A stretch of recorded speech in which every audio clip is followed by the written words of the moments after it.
አንቺ አቤት ምንድነው? አንተ ደግሞ ዝም ታደርጋለህ? አንቺ ራስሽ ዝም ታደርጋለሽ? ቆይ ለምንድነው ከሱ ይንሹ? ምን አገባ? ይመለከታል? አንተ ማን ስለሆንክ ነው የሚጠይቀኝ? ስለኔ ማን ነው ጠያቂ ያደረገ? እረፊ እንዳታበሰጪ። ቆይ ከዚህ ከማይረባ ልጅ ጋር ምን ታደርጋለሽ? ማንን ነው የማይረባ? አንተ እንዴ ምንድነው ጥጋብ አልበረደደም እንዴ? አንዴ እዚህ አንዴ እዛ እያልክ የምትሽለጠለጠው ምንድነው? ሰሞኑን ከኔ ጋር ተስማምታ አለበት? ያ ሌላ ነው ይሄ ሌላ ነው። አሁን ከዚህ ሂድልኝ። ነሽ ለያን ለሲ የማውራሽ ነገር አለ። ስለምንድን ነው የምትነግረኝ? ወደዚህ ነኝና ምን እንደማውራሽ ታያለሽ።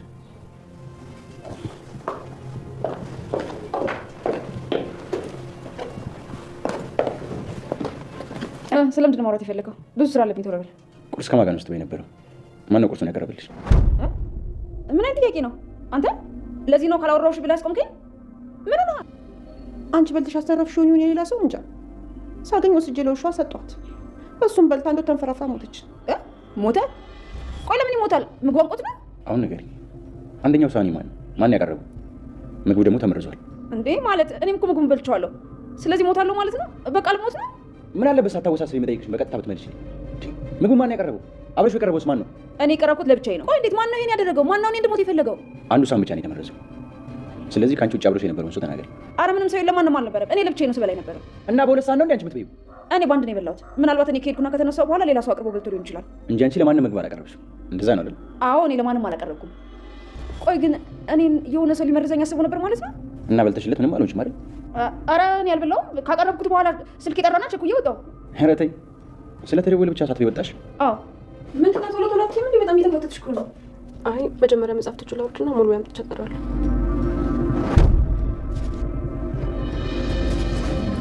እዚያ ተንቀራፈፊ ቶሎ ብለሽ ውጪ። ደግሞ ረስቼልሽ ነበር። አንተ እዚህ ምን እያደረክ ነው? ና ቶሎ በል ውጣ። ቆይ ለምን የመጣው? ለምን ሊሆን ይችላል? አንቺን ፈልጌ ነው። አረ ወይኔ ጉዴ!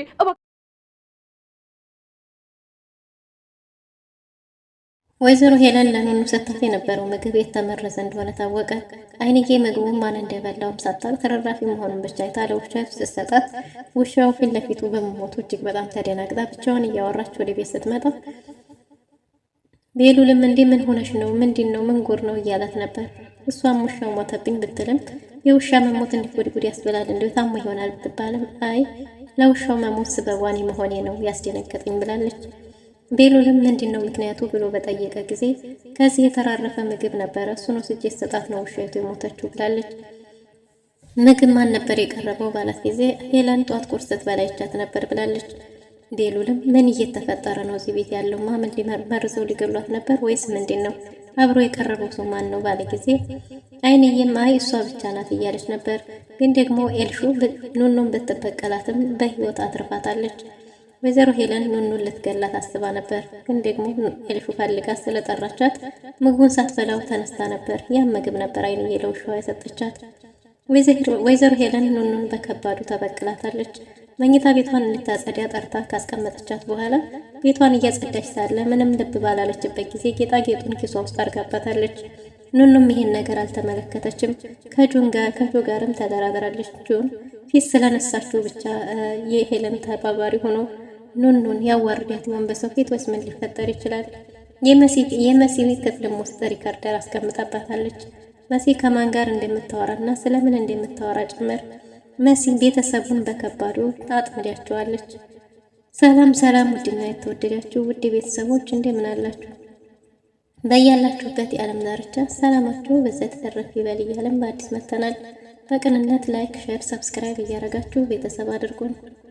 በባለፈው ክፍል እንዴት ተመለከት ነው እንግዲህ ተከታታይ ድራማ ሄለን እና ቴዲ አብረው ነበሩና ስልክ በተደጋጋሚ ሲደወልለት ቴዲ ከመሲ ጋር ቀጠሮም ስለነበረው እዛ ቦታ ላይ መታ ታጣኛለች መታ ትመለሳለች ብሎ እጅግ በጣም ተጨናንቆ ነበር። የምንሄድበት ቦታ አለ ብትለውም ወይዘሮ ሄለን አይ እኔ የሚሄድበት ቀጠሮ አለኝ ብሏት ነበር። እናም የት ነው የምትሄደው ባለችው ጊዜ ሚስቴን ላገኛት ብሎ ነበር። እናም ሄለን ወርዳ አብራ ቴዲ ጋር እየተከተለችው ነበር። ቀልዴን እንዳልሆነ ሳይሻለው ብሎ ራስ ወርዶ ስለነበረ በመኪና በከተለው ያይኛል ብላ ስላሰበች በእግሯ ስትከታተለው ነበር። መሲን የተለመደው ቦታቸው ላይ ሆኖ ስልክ ሲደውልላት መሲን ቶሎ ነይ እንጂ መጥቼ እኮ አጣሁሽ ውጭ እያላት ነበር። መሲም ወደ ቴዲ የሄደች ባለበት ጊዜ ነበር ሄለንን የተመለከተቻት እና ሄለንን ስታያት ተደብቃ እየሮጠች ነበር። የሚጠብቀው ሰው ሳይኖር ሲቀር ሄለን ቴዲ ፊት ለፊት መታለች። አንቺ አምሻል እንዴ ለምንድን ነው የምትከታተኝ? ምን ታረጊያለሽ? እያላት ነበር። እዚህ ተገትረህ ለመዋል ነው እንዴ ሰው አገኛለሁ ብለኸኝ የነበረው እያለችው ነበር። እሱም ደግሞ ማንንም የማግኘት መብቱ እንደሆነ እሷን እንደማይመለከታት አትከታተይኝ ብሏት ነበር። ግን ደግሞ ሄለን ከእሷ አልቆረጠላትም፣ መከታተሏንም አታቆምም። ሄለን መቼም ምንም ባረጋ ከኔ ቆርጦ አይሄድም ብላ ታምናለች። እናም ዛሬም እንደ ድሮው የሚወዳትና የሚያፈቅራት ነው የሚመስላት። ግን ደግሞ አሁን ላይ ቴዲ ስራውን እንጂ መስራት የሚፈልገው ከእሷ ጋር ምንም አይነት ፍቅር የለውም። ይህንንም ከዚህ በፊት የተገናኙበት ቦታ ላይ ነበር እኔ ከዚህ በኋላ አንተ አታስፈልገኝም፣ ለልጄ ስል መኖር አለብን፣ ተስፋህን ቁረጥ ብላ የነበረው። እሱም በዛ ጊዜ ነበር ከዚህ በኋላ እኔ አንቺን ከፈለኩሽ ብሏታል። ከስራና ከስራ ውጭ ሌላ እኔናችን አንተዋወቅም ብሏት ነበር። ግን ደግሞ ሄለን በጭራሽ ልትቆርጥ አልቻለችም። እናም ተከታትላ መሲ ለትንሽ ኩር ልትሆን ነበር፣ ሮጣ መጣለች። በባዶ ሜዳ ተገትረህ ልትሆን ነበር እንዴ ሰው አገኛለሁ ብለኸኝ የነበረው እያለች ስትሳለቅበት ነበር። እሱም ከዚህ በኋላ እንዳትከታተይኝ፣ ይሄ ህይወት የኔ እንጂ አንቺ አይደለም፣ አይመለከትሽም ብሎ መናጭቋት ነበር። ግን ደግሞ ቢሆንም ቴዲ ሄዶ መሲ ጋር ተገናኝተዋል። መሲ እንዴት ነው አብራችሁ ነበራችሁ ወይ? አልቆልኝ ነበር እኮ ጉድ ሆኜ ነበር እያለችው ነው። እሱም በአጋጣሚ እንደሆነ ያገኘችው ተናግሯል። አይ አብራችሁ መሆን አለባችሁ፣ በዚህ ልክስ ደግሞ አብራት የምትከታተልህ ለምንድን ነው? እኔም ማላቀው እናንተን የሚያገናኛችሁ ሚስጥር አለ ወይ እያለች ነው። ቴዲም እሷ እንደምታስበው ምንም ነገር እንደሌለ ደጋግሞ ነግሯታል። ግን ደግሞ እሷ አይ የሆነ ነገርማ መኖር አለበት ያለ ምክንያት በዚህ ልክ ምን አስጨነቃት ያንተ ጉዳይ እያለችው ነበር። እሱም እባክሽ መኝኝ፣ አንድ ነገር ብቻ ነው እኔና እሷን የሚያገናኘን፣ እሱም ስራ እስከምጨርስ ነው። እሱም በቅርቡ ከጨረስኩ በኋላ እንደምትፈልጊው ሆንልሻለሁ ብሏታል። መሲም እኔ በጭራሽ ላምንህ አልችልም እያለች ነው። ያለችን ውድ ጊዜ በጭቅጭቅ ከምንጨርስ ለምን ተነጋግረን አንፈታውም እያለት ነበር። ይሄ ነገር እስካልተቋጨ ድረስ ነገም ተነገ ወዲያም መጨቃጨቃችን አይቀርም። በጣም እኮ ነው የደነገጥኩት፣ አልቆልኝ ነበር እኮ እያለች ነው መሲ። እናም እንግዲህ ቴዲ ማሳካት የሚፈልገውን ነገር እስከሚያሳካ እንደሆነ አሳምኗታል። በሌላ በኩል ኑኑና ጆ አንድ ላይ ናቸው።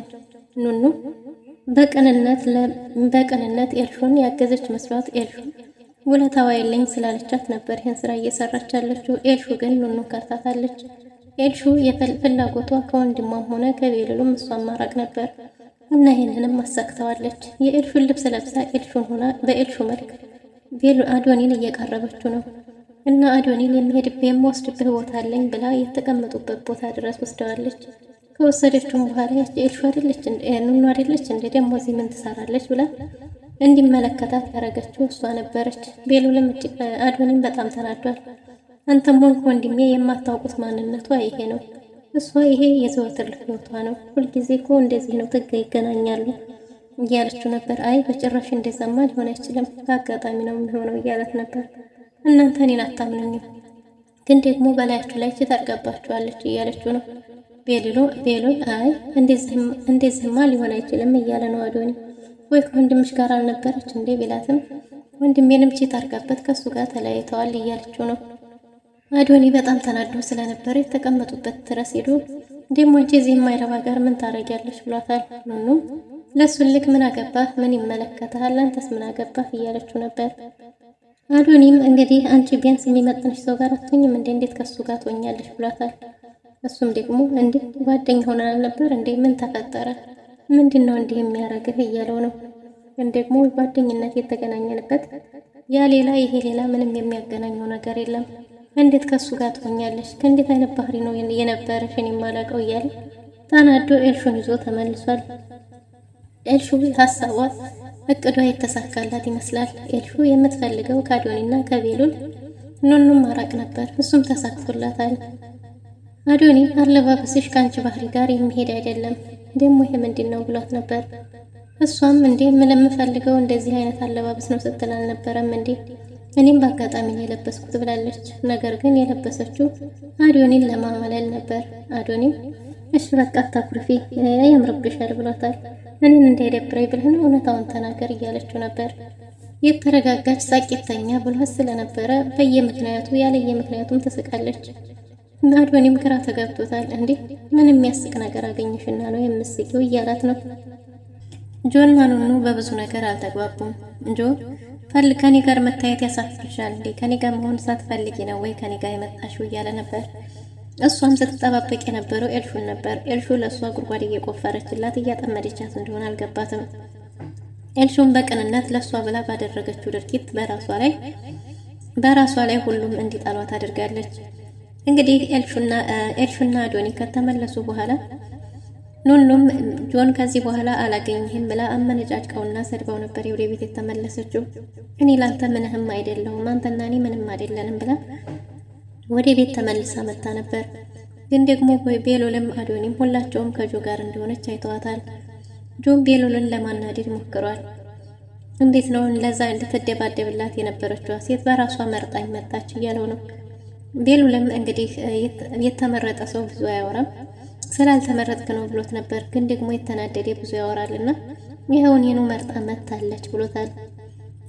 ቤሉል የሆዱን በሆዱ አድርጎ ወደ ቤቱ ተመልሷል። ቤት ውስጥ የተሰጠው ቤት ውስጥ ቀርቦ የነበረው ምግብ ትርራፊውን ወይዘሮ አይንዬ ጠራርጋ ለውሻ ሰጥታው ነበር። ውሻቱን ከተመገበች በኋላ እዛው ፊት ለፊቱ አይንዬ ፊት ሞታ ስለነበር አይንዬ እጅግ በጣም ተደናግታ ወደ ቤት ጉድጉድ እያለች ገብታለች። ወደ ቤት ጉድጉድ እያለች ስትገባ ምንድነው ምን ሆነሽ ነው ብሎ ነበር ቤሉል። ምን አጋጥሞሽ ነው? የተፈጠረ ነገር አለ እንዴ? ምንድነው የገጠመሽ ባላት ጊዜ ውሻ ሞተችብኝ እያለች ነበር። እንዴ ውሻ መሞት እንደዚህ ያደርጋል እንዴ ብሏት ነበር። እንዴ እኔ ልጅ ለውሻይቱ መሞት እኮ ሰበቡ እኔ ነኝ እያላት ነው። እንዴት ሆኖ ባላት ጊዜ ምግብ እዚህ የተራረፈ ነበር ቤት ውስጥ እና እሱን ጠራርጌ ወስጄ ሰጠኋት እያለች ነበር። አማት ይሆናል ወይ ከዛ በፊት ሌላ ቦታ ምግብ በልታ ይሆናል ስትልም ሲላትም ቤሉል አይ ውሻዋ አስዋለችው እዚሁ በር ላይ ተደፍታ ነው ብላለች። እናም ቤሉል ሳህን ውስጥ ባለ ጊዜ ሳህኑንም እዛው ተደናግጬው ውጭ ላይ ትቼው መጥቻለሁ ብላ ነበር አይንዬ። ቤሉል ሳህኑን ሲያረጋግጠው አንደኛው ሳህን የተመረዘ ነበር። አንደኛው ሳህን የተመረዘ ስለነበር ቤሉልም እንዴ ማየል ሊመርዟል ነበር እንዴ ምንድነው እየተፈጠረ ያለው እዚህ ቤት እያለ ብቻውን እያወራ ነበር። እና አይንዬንም ለመጠየቅ ሞክሯል። ጧት ዛሬ እዚህ ቤት ምግብ የተመገበው ማን ነው ባለ ጊዜ ሄለንን ጧት ቀርባ ይቻት ነበር። ሄለን ስትበላ ይቻት ነበር ብላለች። እና ማየል ሊመርዟት ነበር። ታዲያ ሁለት ሰው ሳህን እኮ ነው እያላት ነበር። ሁለተኛውን ሰው እንኳን አላየሁም ያየሁት እሷን ብቻ ነው ብላለች። ቤሉል ምን እየተፈጠረ ነው? ለማን ነው? ምንድነው የሚለው ነገር ጥያቄ ውስጥ ገብቷል። ሄለንም እንግዲህ እነ ቴዲን ስትከታተሉላ ወደ ቤት ተመልሳለች። ወደ ቤት በተመለሰች ጊዜ ቤሉል አንዴ ላናግርሽ ፈልጋለሁ እያላት ነው። እሷም ደክሞኛል ስራ አለብኝ እያለችው ሳለ አይ አንዴ ማናግርሽ ያለነ ንቄት ነው እንዴ ባላት ጊዜ መታ ተቀምጣ ነበር። ዛሬ እዚህ ቤት ማን ነው ምግብ የበላው እያላት ነበር። ግን ደግሞ አይንዬ ቀድማ ስለመመረዙ መናገር አልነበረባትም። ግን ደግሞ ቤሉል እያጣራ ባለ ጊዜ እንዴ ማንም ምግብ አልበላም ብላ ነበር። ግን ደግሞ ቁርስ እሷ ብቻዋን ቁርስ እንደበላች ስትናገር አይደለም እኮ ሄሌኔ ዛሬ ውሻ ሞታብን ነው እያለች ነበር። እና ሞት ይሆናል ታዲያ ውሻዋ መሞት ምን እንዲህ ያደርጋል ባለች ጊዜ አይ ዝጧት የተራረፈውን ምግብ ወስጄ ሰጣት ነው ፊት ለፊት የሞተችው ብላለች።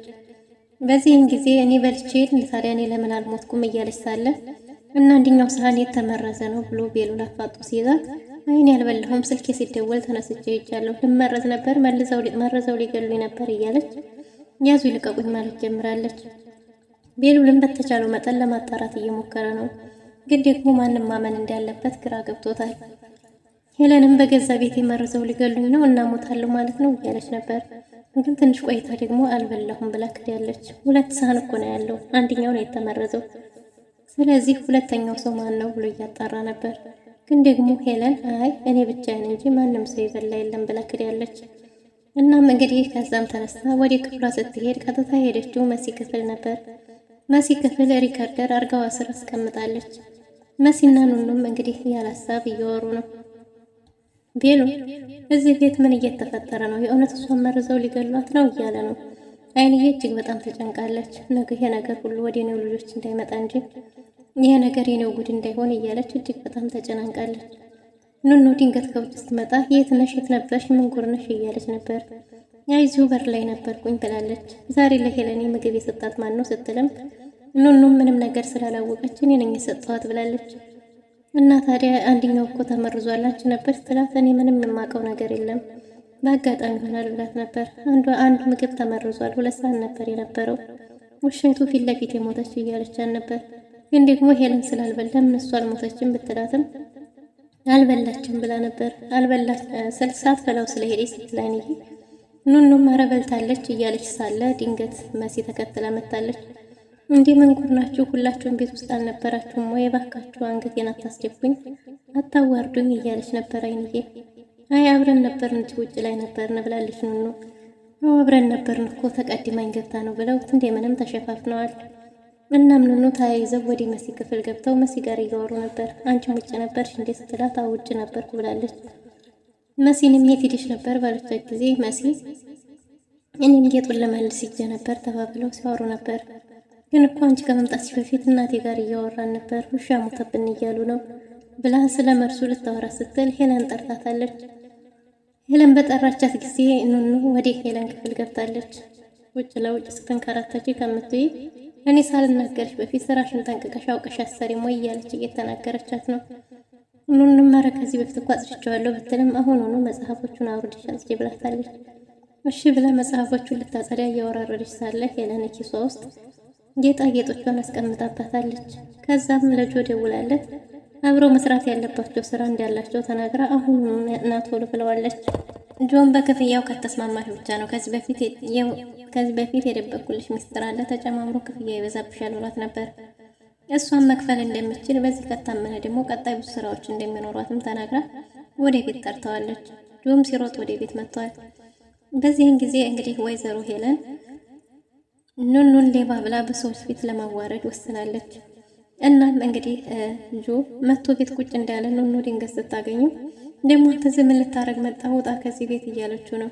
እሱም ደግሞ ታፍሪብኛለሽ ወይ? እኮ በአደባባይ ይዤሽ ስዞር ስለምኮራብሽ ነው እያላት ነበር። እሷም እኔ እናንተ እኮ ምንም አይደለንም እያለች ነው። እና ታዲያ እኔ አባትሽን እመስልሻለሁ? ወንድምሽን ያለምንም ነገር ወደ እኔ የመጣሽው ብሎ አፋጦ ይዟታል።